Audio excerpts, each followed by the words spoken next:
ಕಳೆದ 6 ತಿಂಗಳಲ್ಲಿ ಅಂದರೆ ಜನವರಿಯಿಂದ ಇದುವರೆಗೆ ನೋಡಿದರೆ 2471 ಡಾಗ್ ಬೈಟ್ ಆಗಿದೆ. ಮತ್ತು ಡೆತ್ಸ್ ಇದು ಇಲ್ಲಿಯವರೆಗೆ 6 ಡೆತ್ಸ್ ಆಗಿದೆ.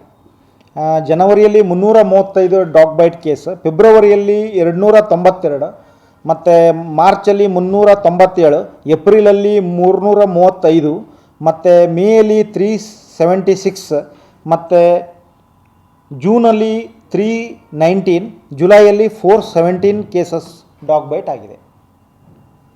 ಯಾವ ರೀತಿ ಟ್ರೀಟ್ಮೆಂಟ್ ಇರುತ್ತೆ ಸರ್? ಇದಕ್ಕೆ ಡಾಗ್ ಬೈಟಲ್ಲಿ ನಾವು ಡಾಗ್ ಬೈಟಕ್ಕೆ ಆ್ಯಂಟಿ ರೇಬೀಸ್ ಇಂಜೆಕ್ಷನ್ ಏನು ಮಾಡ್ತೇವೆ, ಬಂದ ಕೂಡಲೇ ನಮ್ಮಲ್ಲಿ ಕ್ಯಾಸುವಲ್ಟಿಯಲ್ಲಿ ನಾವು ಏನು ಮಾಡ್ತೇವೆ, ಬಂದ ಕೂಡಲೇ ಆ್ಯಕ್ಚುಲಿ ಡಾಗ್ ಬೈಟ್ ಕೇಸಲ್ಲಿ ಫಸ್ಟ್ ನಾಯಿ ಕಚ್ಚಿದ ಮೇಲೆ ಇಮಿಡಿಯೇಟ್ಲಿ ವಿದಿನ್ 24 ಅವರ್ಸ್ ಒಳಗೆ ಅವರು ಅದು ವ್ಯಾಕ್ಸಿನ್ ತೊಗೊಳ್ಬೇಕು. ಆ್ಯಕ್ಚುಲಿ ಜನ ಏನು ಮಾಡ್ತಾರೆ ಅಂದರೆ ಒಂದಿನ ನಿಗ್ಲೆಕ್ಟ್ ಮಾಡ್ತಾರೆ. ಯಾರಿಗೂ ಯಾಕೆ ಡೆತ್ ಆಗ್ತದಂದರೆ ಒಂದು ಸಲ ರ್ಯಾಬೀಸ್ ಬಾಡಿಯಲ್ಲಿ ಪಸರಿಸಿದಾದ್ಮೇಲೆ ಏನೂ ಟ್ರೀಟ್ಮೆಂಟ್ ಮಾಡಿದರೂ ಅದು ಫಲಕಾರಿ ಆಗೋದಿಲ್ಲ. ಹಾಗಾಗಿ ಏನು ಮಾಡಬೇಕು, ಇಮಿಡಿಯೇಟ್ಲಿ ಜನರಲ್ಲಿ ನನ್ನದು ಕಳಕಳಿಯ ವಿನಂತಿ ಏನಂದರೆ, ಯಾವಾಗ ಡಾಗ್ ಬೈಟ್ ಅವರಿಗೆ ಆಗ್ತದೆ ಇಮಿಡಿಯೇಟ್ಲಿ ಅವರು ರನ್ನಿಂಗ್ ವಾಟ್ರಲ್ಲಿ ವಾಶ್ ಮಾಡ್ಕೊಳ್ಬೇಕು. ಸಲೈವ ಏನೇ ಇರ್ತದಲ್ಲ ಅದನ್ನು ರನ್ನಿಂಗ್ ವಾಟ್ರಲ್ಲಿ ವಾಶ್ ಮಾಡಿಕೊಂಡು ಇಮಿಡಿಯೇಟ್ಲಿ ನಮ್ಮ ಆಸ್ಪತ್ರೆಗೆ ಬಂದರೆ ನಾವೇನು ಮಾಡ್ತೇವೆ, ಇಲ್ಲಿ TT ಇಂಜೆಕ್ಷನ್ ಮತ್ತು ಆ್ಯಂಟಿ ರ್ಯಾಬಿಸ್ ಇಂಜೆಕ್ಷನ್ ಕೊಡ್ತೇವೆ. ಅದು ಯೂಶ್ವಲಿ ಅದೊಂದು ಕೋರ್ಸ್ ಇರ್ತದೆ, 5 ಇಂಜೆಕ್ಷನ್ ತೊಗೊಳ್ಬೇಕು. ಅಂದರೆ 0 ಡೇಸ್ ಮತ್ತು 3 ಡೇಸ್, 5 ಡೇಸ್, 7 ಡೇಸ್, 15 ಡೇಸ್ ಹೀಗೆ ಕೋರ್ಸನ್ನು ನಾವು ಅವ್ರಿಗೆ ಕೊಡ್ತೇವೆ.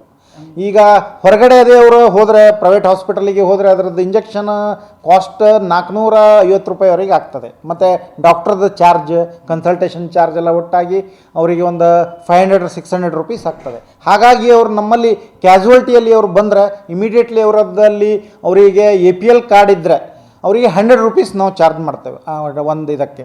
ಮತ್ತು BPL ಕಾರ್ಡ್ ಇದ್ದರೆ ಟೋಟಲಿ ಫ್ರೀ. ನಾವು ಕ್ಯಾಸುವಲ್ಟಿಯಲ್ಲಿ ಬಂದು ಕ್ಯಾಸುವಲ್ಟಿ ಕೌಂಟರ್ದಲ್ಲಿ ಅವರ ರಿಜಿಸ್ಟ್ರೇಷನ್ ಮಾಡಿದರೆ 10 ರೂಪಾಯಿ 10 ರೂಪೀಸ್ ಕೊಟ್ಟು ರಿಜಿಸ್ಟ್ರೇಷನ್ ಮಾಡಿದರೆ ಇಮಿಡಿಯೇಟ್ಲಿ ನಾವು ಕ್ಯಾಸುವಲ್ಟಿಯಲ್ಲಿ ಆ್ಯಂಟಿ ರ್ಯಾಬಿಸ್ ಇಂಜೆಕ್ಷನ್ ಕೊಟ್ಟು ಅವರಿಗೊಂದು ಕಾರ್ಡ್ ಮಾಡ್ತೇವೆ.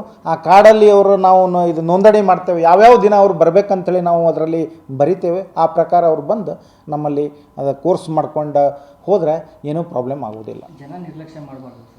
ಜನ ನಿರ್ಲಕ್ಷ್ಯ ಮಾಡ್ತಾರೆ.